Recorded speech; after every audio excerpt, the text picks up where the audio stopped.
Welcome, one and all. We are so excited to be here today. We are going to have a great show for you tonight. We are live from Camp High Sierra in the Santa Clara Valley. We have Mother Nature will play hopefully nice with us tonight and have some breaks in the clouds. At this point, we're going to get started with an introductory video.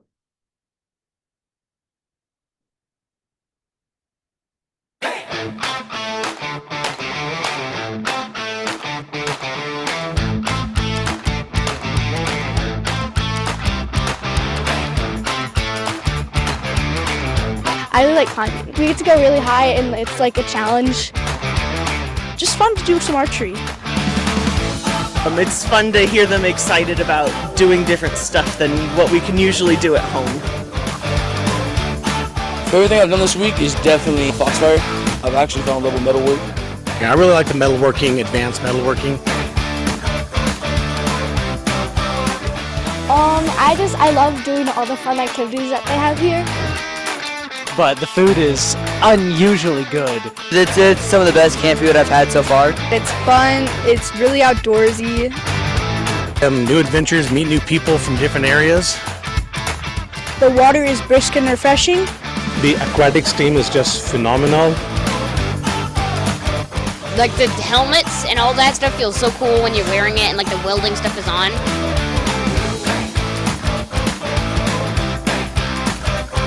I really like the rifle shooting up there. That's tough. It's all pretty awesome. I love the staff here. It's been amazing. I've had lots of fun and connected with my friends so much more. Honestly, I don't think there's anywhere I'd rather be than here.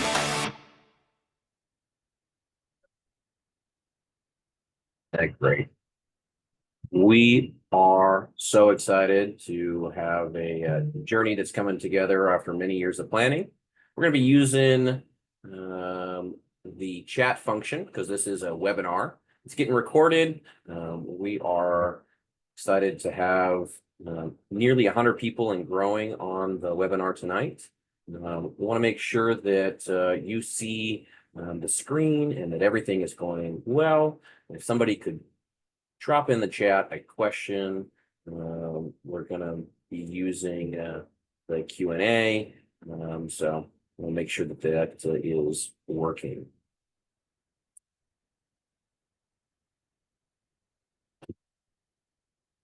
So it should be the Q&A for this event, not the chat. We are excited to have many of our key folks on the line tonight. Ed Snyder is the Observatory creator. I'll let him come on camera, give us a wave.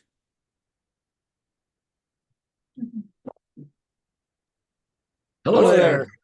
Yes. Yes. Okay, how about that? Yes.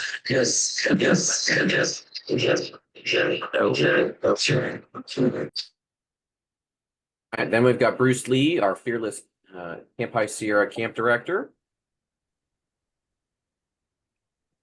Good evening, everybody. Welcome tonight. Awesome. And then we've got our marketing chair, Paul Nakamoto, helping in the background.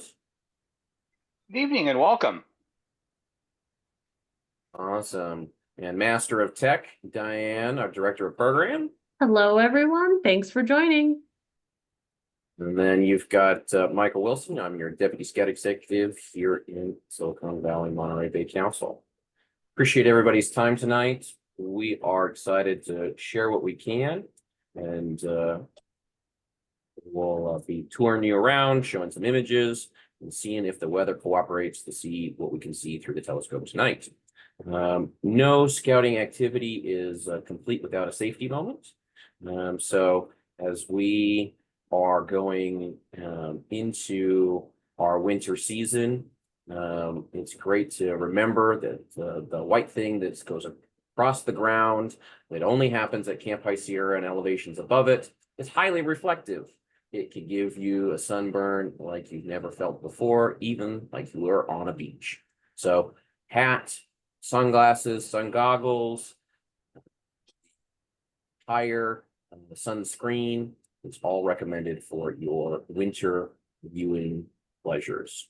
So at this point, we're going to turn it over to Ed, who's really going to talk about the observatory and how we got to here.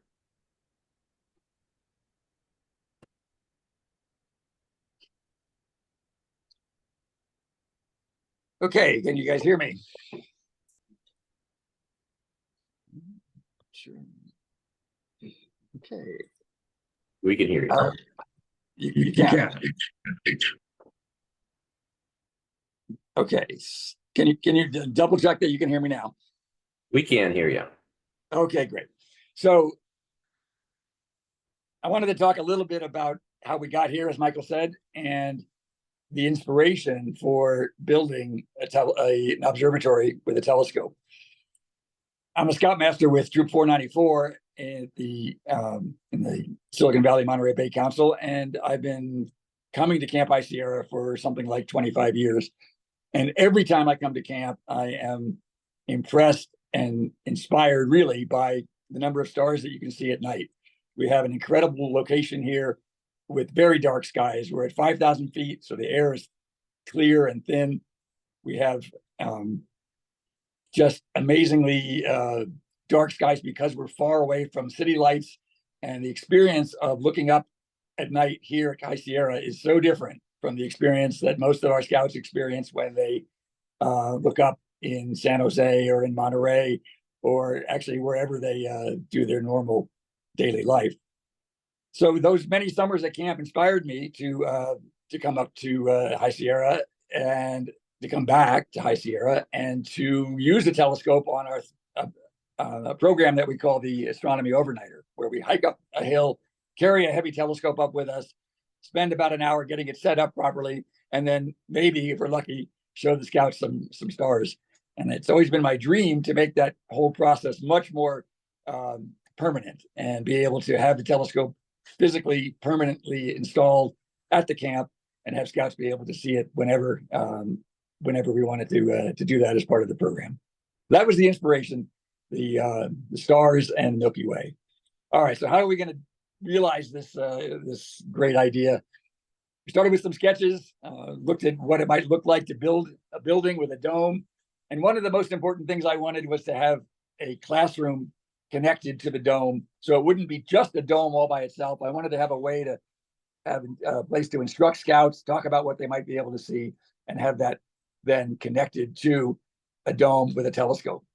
So that was the idea. And in the next slide, we have a picture of a cabin. We have several of these cabins at Camp High Sierra, and Bruce suggested that might be an ideal structure to start with to build both the classroom and the observatory. So that was the structure. And then I said, all right, what is this going to look like? And rather than just talking about it and waving my hands and drawing pictures, I decided to build a 3D model. So what you see here is a model that we built. Of course, whenever you have a project like this, you have to get a new tool. So I went out and bought a laser cutter so I could make this model. And my friend and colleague Tip did a 3D printing of a telescope. So that's what you see in the middle here. And I used a styrofoam ball to simulate the dome. Turns out this is a scale that matches what's called dollhouse scale. So in the next slide, you can see that I was able to put some furniture inside to really give us an idea of what it might look like. And we're actually now present in that classroom. I'm sitting at the desk and a monitor on the wall, and we have furniture and so on. And of course, the dome you'll see just in a minute, but we have some steps and a platform and a telescope. So that's what we modeled. And I must say we came pretty true to the model in the final design. Okay. On the next slide, we have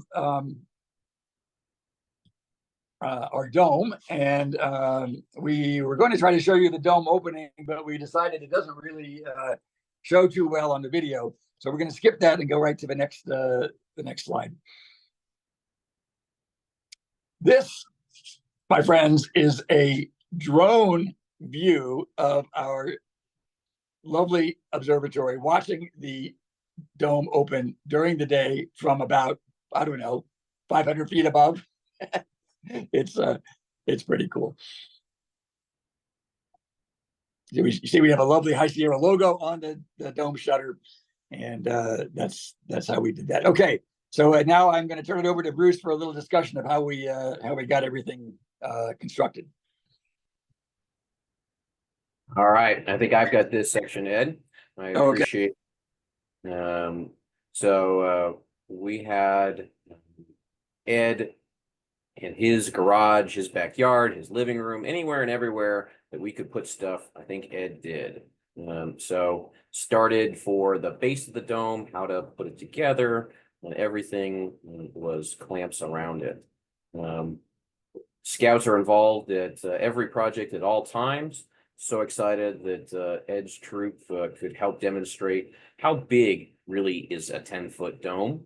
This building is 2 10-foot sections put together, one classroom, one observatory.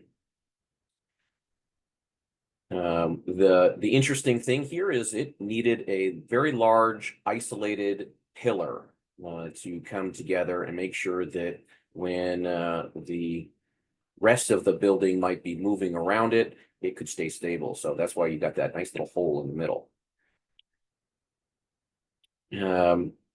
The concept of how do you put a dome on top of a building and then get the people to the dome into the telescope itself was a challenge. But I think something I've learned along the way is Ed is up for a challenge, and he's not a bad carpenter as well. My dad's a 35-year veteran and carpenter, and Ed gave him a good run for his money. Most of the things came out to spec, and he only yelled at our contractor a couple of times because it was a little out of position to Ed's standards. So Ed started making these steps, putting them in his backyard. Luckily, he was doing it during the summertime and not in the wintertime, and it stayed nice and dry. I think his neighbors thought he was a little on the cuckoo side as they looked over the fence and they found something that would not be in our typical San Jose neighborhood.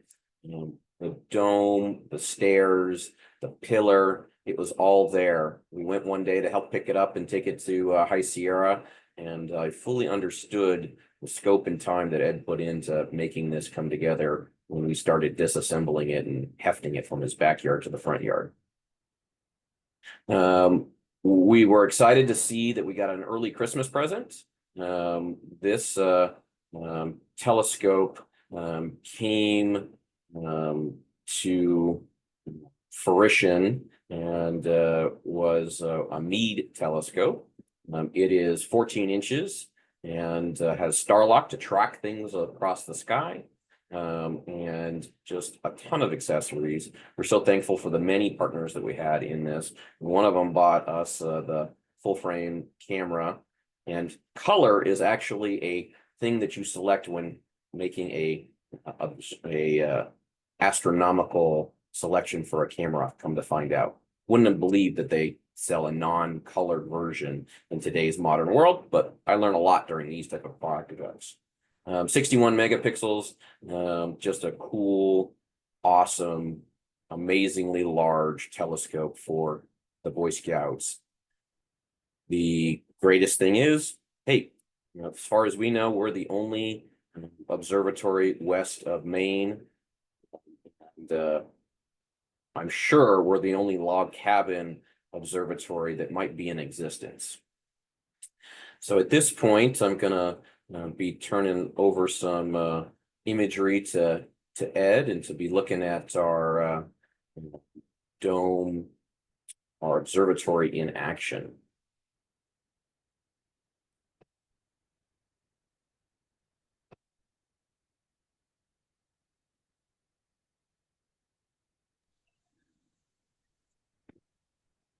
Okay.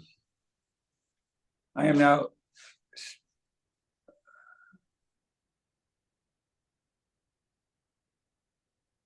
Okay, let's see here, just a minute. Okay, I'm now standing in the dome, and let's see here. And let's see if you can get where you can see the telescope. Let me turn the camera around so you can see the telescope, because that's more interesting than me right now. Okay, so I am in the dome, standing up on the platform and looking at the telescope, and I am going to ask our telescope to move to show us an object. And let's see how this Focus on the in-dome camera. Okay, so you're looking at the in-dome camera, that's fine. So it will, which I unfortunately cannot see, but But you look great, Ed. We all agree.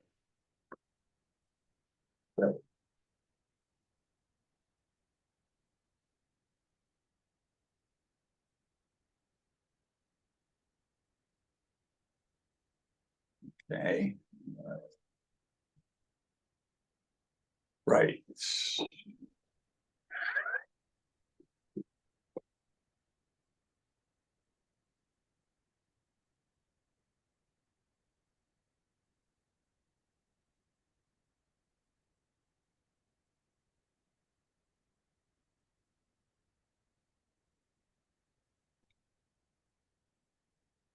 All right. Oh, you know what this is? Okay. One of those Starlock things is a feature of this telescope, which allows the object to be tracked across the night sky as it, or we, or that moves. And so, as I said earlier, learning more and more about the universe through Ed has been an absolute pleasure as we've developed this new program for PM. Right. So the idea is that you can ask the telescope to go find an object, and it will move in both axes to get to the right place, and then you can begin the viewing experience.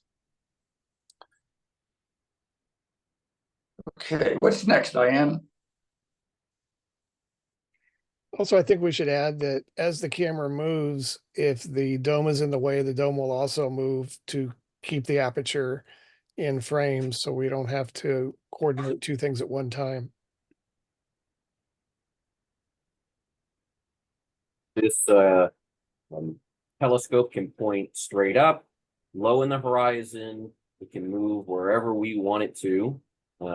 We are nestled above the parking lot at Camp High Sierra, behind the ranger's shop and the ranger's house. And so our view is going to be in one direction or straight up. One of the capability sets of our dome is that it has a weather station. And so one of the things is knowing what the weather is doing around it. Is it raining? Is it snowing? How can we help it be successful? So the first thing that Ed and I kind of decided on is, what are we going to do for a dome? There are different types. There's ones where roofs are flat and they just pull open. Ed recommended that we go with the traditional looking dome, and it was one of the first things that we had arrive at camp back in September of 2023.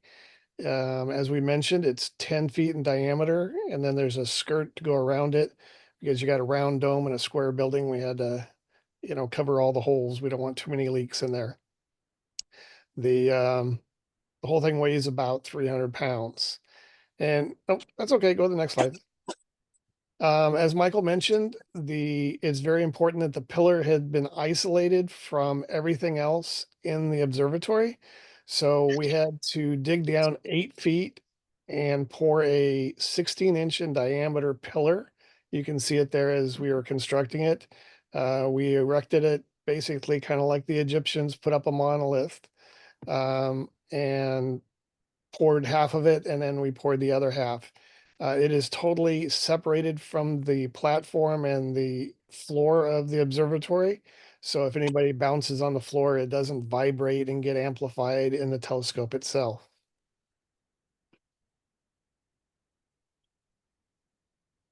Here's another picture of the finished pillar, and you can see the giant bolts that the wedge or the yoke that holds the camera attaches to.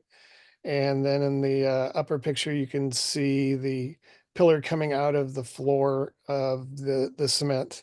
And again, there's about a 3/8 of an inch around that that does not touch the ground at all. In the bottom ones, you can see that we poured a lot of cement. Somebody's getting happy I'm pushing them buttons tonight. I'll push them. I don't remember how many yards of cement we poured, but it's about 8 inches thick here. And we also poured an area in the front, which helped us for handicap parking, but we also have that as a staging area for scouts as they come in. It is amazing how many moving parts there were in this process.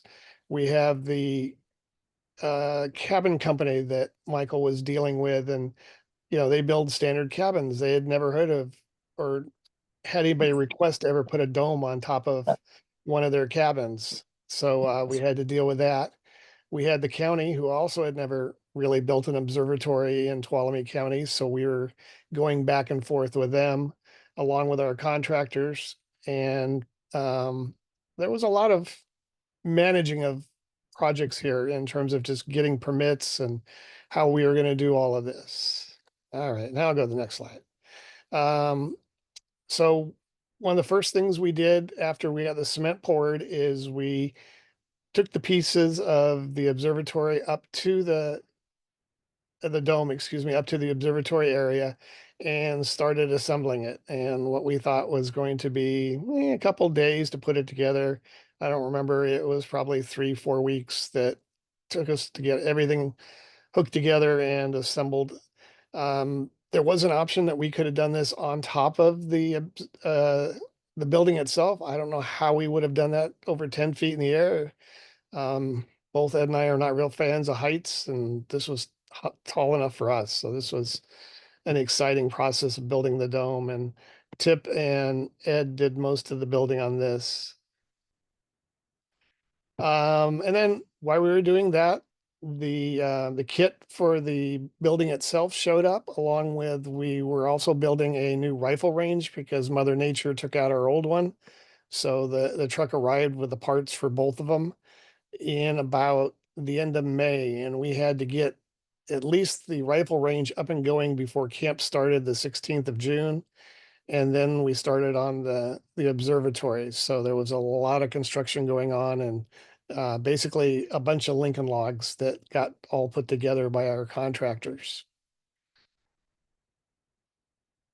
So here's kind of a look of how it went together. It started off in the upper right-hand corner. You can see the base of the frame of the observatory itself and the pillar itself. In the background, we necked it down from 16 inches to 12 inches as we got closer to the top. And you can see how high up that is. And the telescope that you're going to see or have seen is on top of that pillar.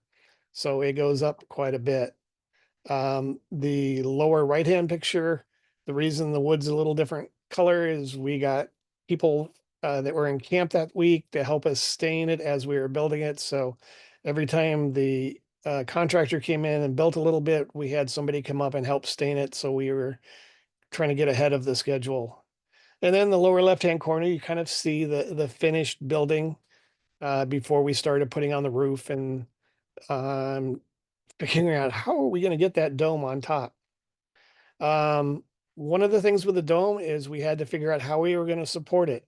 As we said, it's over 300 pounds, plus it's a round dome again, sitting on a square. It does come with a skirt, which you see there in the second picture on the left in the middle. And Ed came up with an idea of building these beam supports that we put in place in that side of the cabin. So when we did drop the dome on top, it would have a place to rest. And the lag bolts were huge. They were like 12-inch lag bolts. They were incredible. And Ed's arm is probably still hurting from cranking those things in. Now you're seeing it a little more along. We've got the roof sheeted on the one side. We still haven't got the metal on the roof, but we've got the starting of the skirt going around. And then somebody crazily let me get behind the great all and lift that dome up. And that was an adventure in itself, because as you're dropping it down, it's not just going straight down, it's going at an angle because, well, as you can see, it goes forward and down at the same time. So we kept having to move to get the dome in place. But amazingly, on the first try, we got it in there. And then it was then bolted into place. So we say nearly done. I told Ed that shouldn't be an exclamation point. That should be a question mark, because we found we had so much more work to do now to get all the electronics and getting the computer to talk to the scope, to get the dome software working. Just there's been a tremendous amount of work done since we got the dome up, including putting the telescope in itself, which was an adventure. We couldn't really put in any larger of a telescope. Just getting that 14-incher up those stairs and mounted on the yoke was quite the feat. During the summer, we decided we were going to take a picture, our staff picture, which we normally take, and we decided to take it in front of the dome. And there's Rebecca, who is up in the dome, and I got a feeling she's going to be up there most of the summer next year too. So very appropriate. And I'm in the doorway in the back, which you can't see, but nobody cares. No, that's me with the orange hair in the bottom. No. Let's see what's next.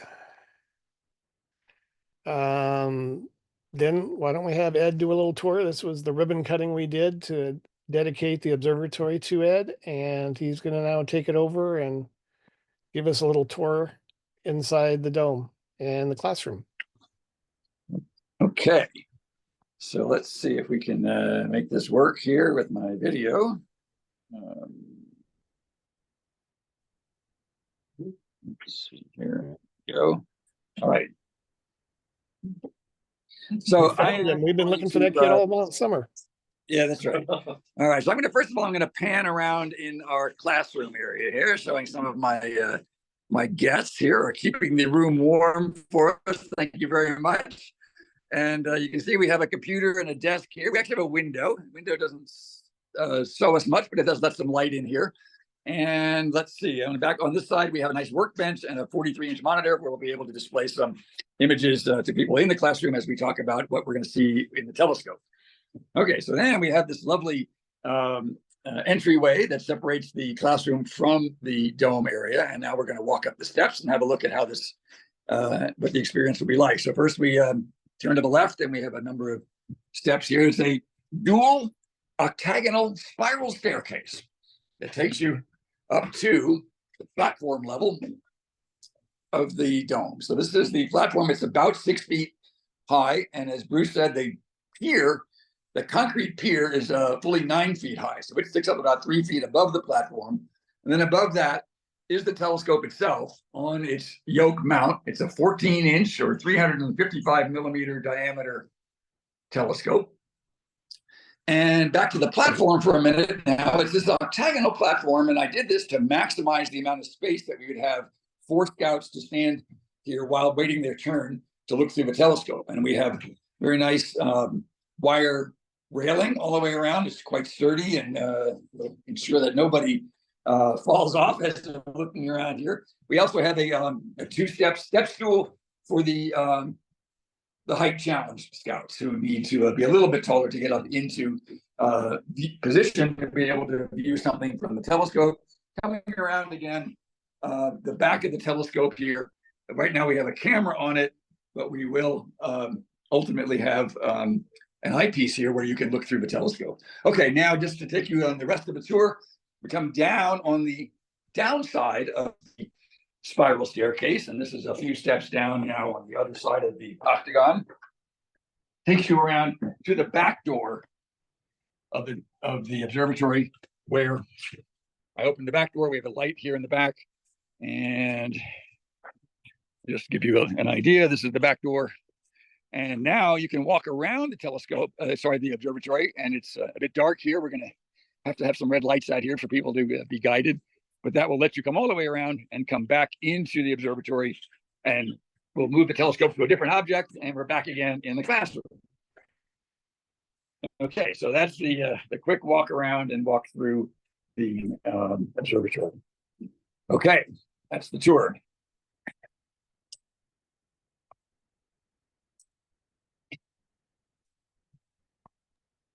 And I think Thank you so much, Ed. Could you talk about some of your helpers that have gotten this project off the ground? sure, I would love to. Let me just get my camera going here again. Right. So we've had a whole bunch of people help on this project. It doesn't get done by itself, as you can imagine. The top of the list is my work colleague and longtime friend, Tip Partridge, who, as Bruce indicated, was here on hand to help us get the dome together. But man, that was just the beginning. We did so much more. Tip helped us get the steps into the building and bolted down to the floor with concrete anchors and get the platform organized, and then finally get the telescope up, and then tons of electronics and making it all work and talking to the computer. So lots of work. I want to thank my partner, Cindy Pellissier, who put up with all those steps and platforms in our living room and dining room and backyard and garage, and humored me as I bought new tools to get things done. And of course, was up here with me on a couple of weekends to help get everything cleaned up and organized. My assistant scoutmaster Tucci Sai was up here during our regular week 4 last summer, and helped a lot with getting the dome organized. Dan Lazzarini provided some structural engineering work for us, without which we would not have gotten through the permitting process. We had to get structural and design work on the pier and also on the snow load for the dome. It turns out we're in an extreme snow region, and so we had to withstand, I don't know, something like 15 feet of snow on top of the dome. It was a crazy thing. Anyway, Dan did all the numbers for us and got that through the permitting process. Dave Hertzberg, Stan Searing, just a bunch of other scouters, Brian Hyatt, Brian Arpel, and of course, Doug and Eric here at the camp, been here all the time helping us out. Rick Dexter as well on all the network stuff. And I just want to give a shout out to Heather Lerner, who is no longer with the council, but she was a big inspiration in the beginning of this project, talking me through the process of making the proposal to the council and getting it approved and getting us going. So thank you to all of those people. They've been a tremendous amount of help.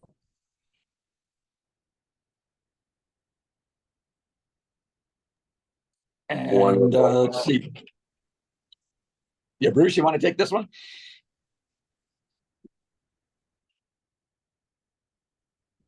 Helps if I unmute. So we want to talk about the donors that made this all possible. Ed, first and most, donated the money for the dome itself, and then just kind of opened the pocketbook after that because there were so many other things. Glenn McLaughlin also came in and donated money to help pay for the classroom part of the cabin.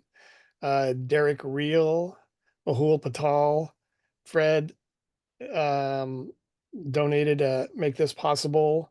David Scharberg donated the camera and all the optics that goes with the camera. Peggy Mahoney, soon as she heard about it, donated. And then the OA was very gracious and donated the money for the cement and some other stuff in the observatory. They've been very helpful for us for many years. So thank you to everybody that was a donor, and we still got more to go, but this has been fantastic. We have such a amazing site at camp. One of our long-term goals is to be able to broadcast this experience to many others. So Ed has been checking to see if the weather has been clearing outside.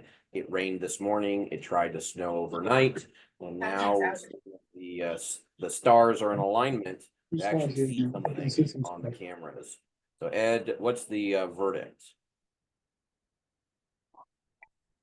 It looks pretty grim, unfortunately. We had hoped that it would clear by now, but it's been cloudy all evening. And as I said, we were hoping come back in about 2 hours, and I think we might be okay. But just kidding. We are at the mercy, as Michael says, of the weather. We did have some rain overnight, and they predicted snow. We didn't have snow, but we did have some rain overnight, and those clouds have not fully moved from overhead. So it looks like we're not going to get to see too much in the heavens. Now, let me just say this. Any of you guys who have been here in the summer know that we have spectacular weather all summer long. And in fact, this year we had a spectacular October. it was clear almost every night throughout the entire month of October. So in general, the weather here at High Sierra is great. Unfortunately, November 2nd is not going to work out for us. We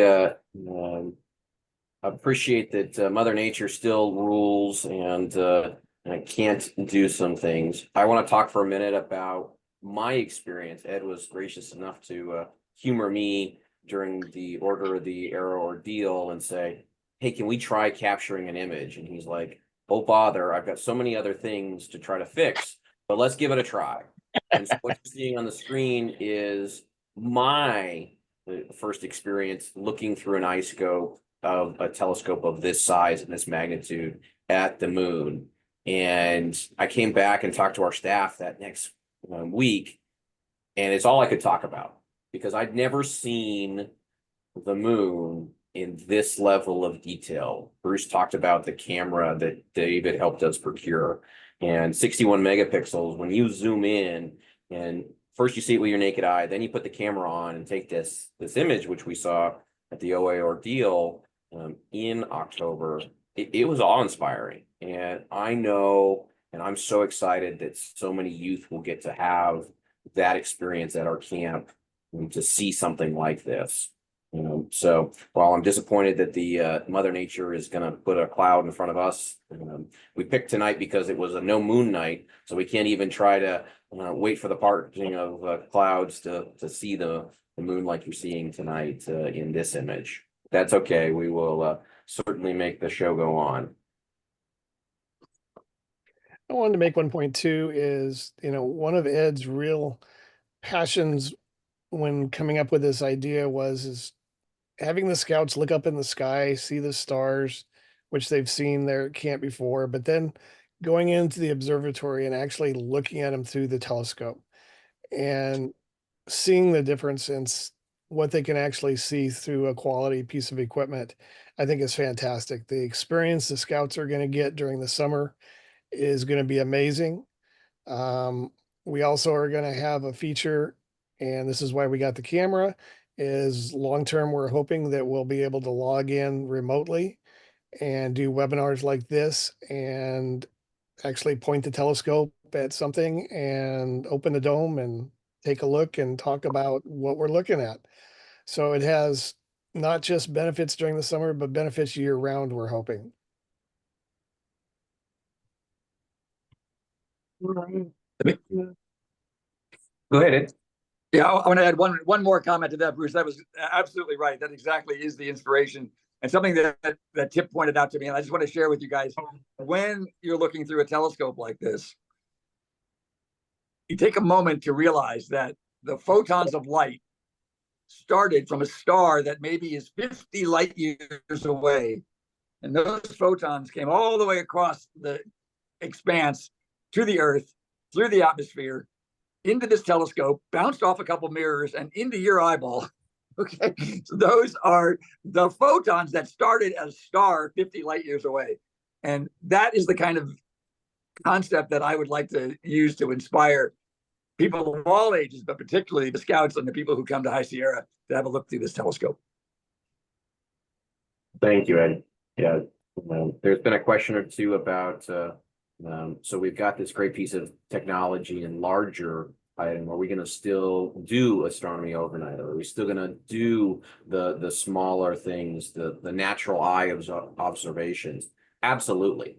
This is an enhancement. It's not a replacement. This is something to give our scouts a new appreciation for the world around us and the world outside. And so we're excited to use it as a enhancement tool.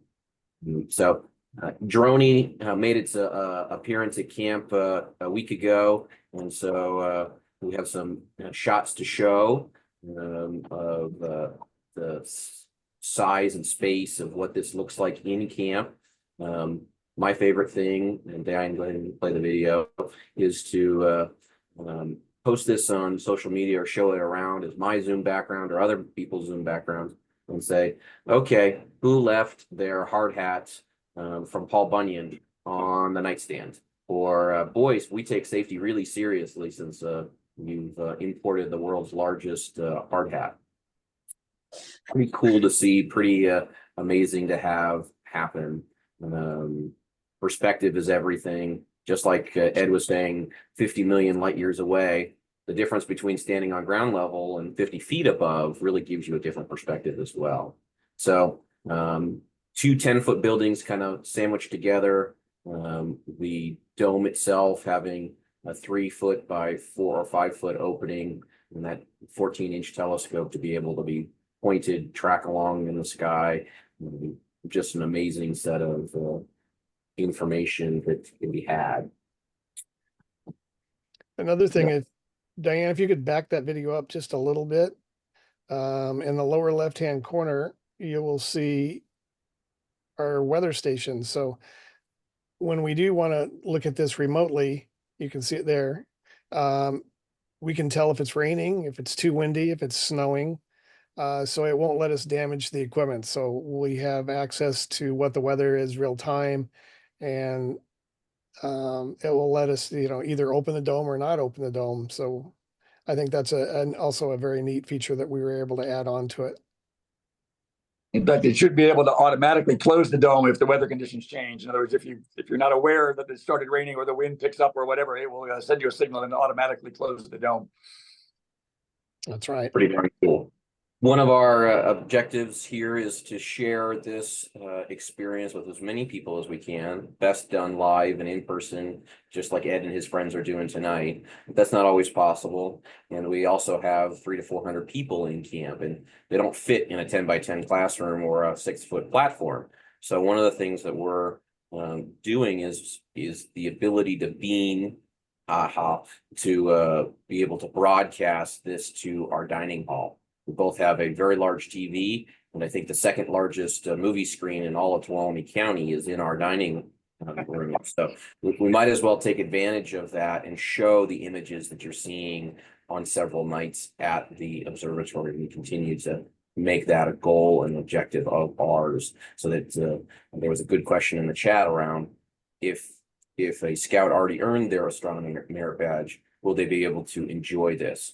That is one of the ways that we think that they will be able to enjoy this is, priority will be given to those doing astronomy merit badging in camp, but we can fit a heck of a lot of people in the Valley Foundation dining hall. Last I counted, about 450 of them to be exact. So pretty cool to see. We've got another video that I'll have Diane queue up, and I'll talk over and talk you through here at the end. So I'll talk about this real quick. We do have some events coming up at High Sierra. We have Bear Paw, which is our winter camping, and all depends on the weather. We have 2 of them, one the 31st of January through February 2nd, and then February 21st through the 23rd. If weather permits, we'll be opening up the telescope and trying to look at some stars that night also. So if you're interested in doing some snow camping and possibly looking at some stars, there's your chance to sign up. And there's this little QR code in the corner that says, scan me. We want you to come. Winter camping, whether there's snow or not, is a beautiful thing at Camp High Sierra. We also have Adopt a Campsite. As a camp director, this is very important to me also. This is where families can come up and help set up camp. It does wonders for the staff in terms of takes a lot off of our plate. Having people come up and we'll cook food for you, have some fun time, and again, go through the telescope, weather permitting. We keep saying that, but as Ed said, all last summer, we didn't seem to have a cloud out there at all. So that will be over Memorial Day weekend, May 23rd through the 26th. And again, we got a little scan me there also. And then, of course, it changes slides on me here. There we go. We have summer camp. We are going to be running this thing constantly during the summer. So I have a feeling this building is going to be used 6-7 days a week. We still have openings in all of our weeks. You notice there we don't have week 2 posted. It's going to be something new and exciting this year. Hold on, and you'll get information about that soon. And again, I have an amazing staff that works with me, and I can't wait to come back to High Sierra this summer and work with them. And world-class food, and we are also building pavilions for our classrooms that will be basically like a pole barn with a storage area. So we'll have more sophisticated areas for teaching and storing of materials. So the new things keep on coming. And again, scan me. Thank you, Bruce. The other thing is summer camp interviews are right around the corner. We have all levels from adults for volunteerism for commissioners to paid staff and everything in between. We offer the World of Senior Patrol Leader Week. If you attend, you get to send one of your youth for free, and the second one can go for half rate. So Bruce and his staff and the people that choose High Sierra to work at are just an amazing, caring group of people that provide a great scouting experience in our corner of the world. I've seen many of the chats come through saying they're in different parts of the country. We'd be thrilled to have a conversation of hosting you and your unit touring camp with you're passing through our area. We are very proud of what we can do in our facility, and so we really appreciate everybody taking some time with us tonight. All right. One more slide. And I need to plug too, if anybody is interested in working on staff, we are taking applications. We'll be doing interviews the middle to end of December. So we are still looking for a few good people. Diane, I think this is a droney video, if you wouldn't mind rolling it. Heather learners on this call, and we made lots of fun over the fact of droney. I have only crashed it inside a building once and in a tree into the snow, and it only shows a couple battle scars over the years. It gave me some guff when I took it out of the box for the first time in many a month or a year, and said, my battery, it's not working. So it decided the second battery would work. This program area is nestled kind of at the far right-hand corner of our property. If you're familiar with camp in the long term, this was the plateau area where the winter cabins were in the past, and to the above and to the left of the ranger shop and ranger's house. We are excited to have a new utilization of this corner of the property. If you're looking at the image on the screen right now, the left-hand side is kind of where the cabins start and our dining hall is. Camp's 100 acres. We're in Tuolumne County in California, and we're outside of Yosemite and on the way to Kennedy Meadows. Just a nice little slice of scouting paradise. We've had some amazing amateur photographers. This is one of my favorite images. It made it onto a playing card deck for a couple of our Friends of Scouting gift a couple years ago, as well as in camp. So just a very cool image of camp. This is our dining hall that seats that 450 or 500 people. At this point, we've got a couple questions that I'm going to queue up for Ed and ask. Because there was a comment that neither Paula or I knew. It was, is there an all-sky camera planned? You're muted still, Ed. So you can unmute one of them. I guess I'm not certain I understand the question. So Ray Zex asking the question, so I appreciate it. All sky camera is a small dedicated network sky camera that would give you a quick sky view condition. It's not something we considered, but it's certainly something to think about. And then Kurt Stroman was asking, what are the actual specifications for the telescope? Sounds like a good amateur astronomy there. Well, I can And tell you it's that one's Ed. I'm sorry. Yes, it's a Meade 14-inch LX 600, and it's a f8, and we have a number of different eyepieces for it, so we can change the view. But that is the basic specifications. A Meade LX 600 14-inch diameter. And Meade gave us a good run for their money as they go through their financial troubles right now, and their site was offline every time we wanted to update the software. So, and Meade is actually a Watsonville-based company, and which is in our council geographical territory. So it was challenging at times. So both Ed and Bruce scoured the internet to find the right drivers at the right time. There was a question about drones. What model are you using? This is an older DJI 3, I think. We've had it for probably 6 or 7 years as a council, and I stopped flying it over people, but I fly it over facilities. As I'm the one that operates it and crashes it into trees, is probably a good thing. We are here to answer some questions. We greatly appreciate it. We've had over 120 individuals join us, and a big shout out to Linda D in the Loma Prieta district, that this live stream was going to a group of well over 100 scouts at their movie night in Santa Cruz County tonight. So it was awesome to see that become a possibility and reality. So we are proud to have brought a new facility to life at Camp High Sierra. We have a team that really does some amazing work in the background, and I couldn't be more happy to have partners like Ed and Bruce in this endeavor to make something like this go from concept to reality.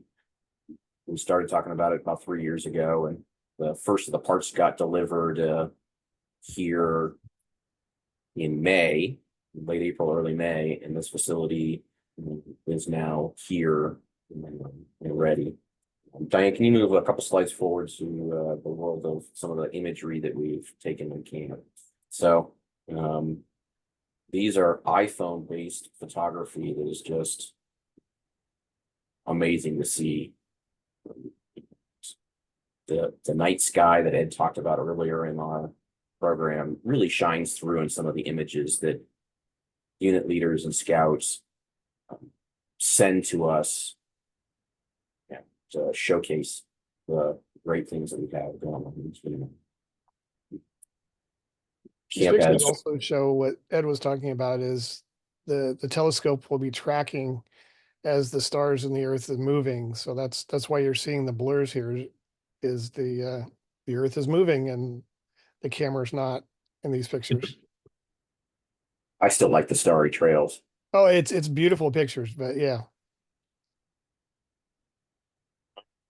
We are going to be wrapping up here very shortly. I'm going to ask one more time for Ed to see if the sky has cleared in any way that we might be able to sneak in a view. And I'll have him go outside and look. It looks like Chris Murphy's going to help and lend with that, because hey, if we've got a couple minutes with the group, might as well give it one more good scouting try.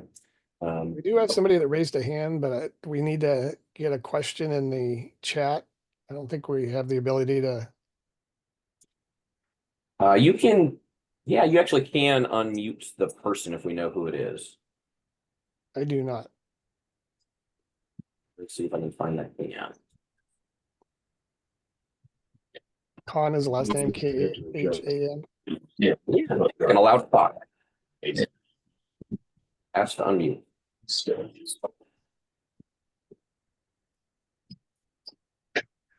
The word outside is that it's still quite hazy and overcast. Perfect. All right. They said was an accident. Zoom operations errors. No worries. But we can, if somebody wanted to talk and verbalize a question, we can do that as well as using the chat or using the Q&A. Otherwise, we're gonna be wrapping up here shortly. Appreciate everybody's time to find your PJs and join us from the comforts of home. So. And as soon as we start getting pictures, we'll be posting those on our website and the Facebook.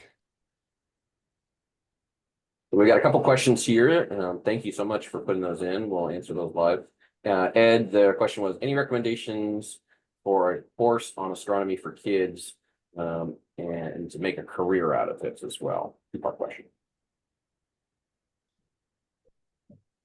Well, we have somebody here who majored in astronomy at San Luis Obispo, and so there certainly are college level programs. I know West Valley College also has a program in astronomy. So there are college level career classes, I guess is the best way to put it. But beyond that, I don't have any specific recommendations other than coming to High Sierra and learning about everything we know about astronomy. Do you want me to? Yeah, sure. Go ahead and jump in there. Yeah. So getting into, let's see, where am I? There you are. There I am. So I'm Rebecca. If you've come up to Camp High Sierra, I've been helping out with the astronomy overnighter for the last several years. And yeah, I majored in astronomy, ended up going a different direction for my career. But anyways, so yeah, it's mainly astronomy is a lot of math and science. So getting, learning, doing well in math, getting good at math is important. But also like there is a part of it that is like, if you have a telescope of your own, that does actually come in handy after you kind of get a feel for how the night sky works. And also that's useful if you ever want to work at a telescope, because you start, if you're working at a telescope, then that's less, you're doing the astronomy part, you're doing more like technical stuff, you're building stuff, you're fixing stuff, making the telescope run. So there's kind of two different sides. You want to go like the math side, where you're actually doing the research and taking the picture, like looking at the pictures that we take and going, hey, what does this tell us about our universe? Or do you like being more on the hands-on side, where you're fixing things and maintaining things to support that, but then you're actually at the telescope doing stuff? Whereas a lot of the research now, you don't even go to the telescope anymore. This is why I decided not to go into astronomy, was I was like, I wanted to actually go there. And this was around the area where people started zooming to the telescope rather than actually going. So yeah, I think I might have been a bit scattered, but hopefully that made sense. Great, thank you, Rebecca. That was great. There's a couple questions. Actually, before you do that, I wanted to jump in. There was one person we forgot to thank. Early on, Mike Gluzak, who helped build the observatory at West Valley, was very helpful working with us and helping us decide what do we need inside the observatory. He talked about the different telescopes and what the options were. So gave Ed and I quite a bit of information that we could then decide on what we're going to buy, what eyepieces, what filters and things like that. So I wanted to give a big shout out to Mike Gluzak for all of his help. Great. Perfect. There's a couple questions that I'll answer through. Does the telescope have a name? So the observatory portion is named after Ed Snyder. The classroom portion is named after Glenn and Ellen McLaughlin. So it's kind of two parts of ours. The telescope itself does not have a name, but like most things that are an appliance in camp, the camp staff will come up with a name at some point as and there'll be a sticky label on it in the near future. I can almost guarantee it. They are very good at using the label maker. So appreciate that. We are super excited that we've had some other parts of the country join in, and some folks that are joining us tonight. There was a good question or good comment about a book that was recommended, Night Watch by Terrence Dickerson, as a good approach for kids and the hobby. So that was great. I really appreciate that. Cool to see that we have some alumni here from camp staff, as well as amateur astronomers and professional astronomers. There was a question about would we do this again? And the answer is likely. We probably will do some when we have the right parts and pieces to come together for better weather guaranteed. And so that'll likely be summer camp and maybe some of our spring events. We also continue to expand the capability that makes it easier for us to do these type of things. If we're live streaming to the dining hall, it's not a big deal for us to add a live stream to the outside world at that same time. So we might be doing more than what you guys want because it's easy for us to do that. It just probably won't be a monitored conversation like tonight is. So the questions have all been answered. They reached over 50 questions so far. And like I said, we had over 100 and something folks join us in tonight. I would just like to say thank you to my team that helped put this on. Bruce, Diane, Paul, Ed, and his a group of amazing friends and colleagues that made this possible.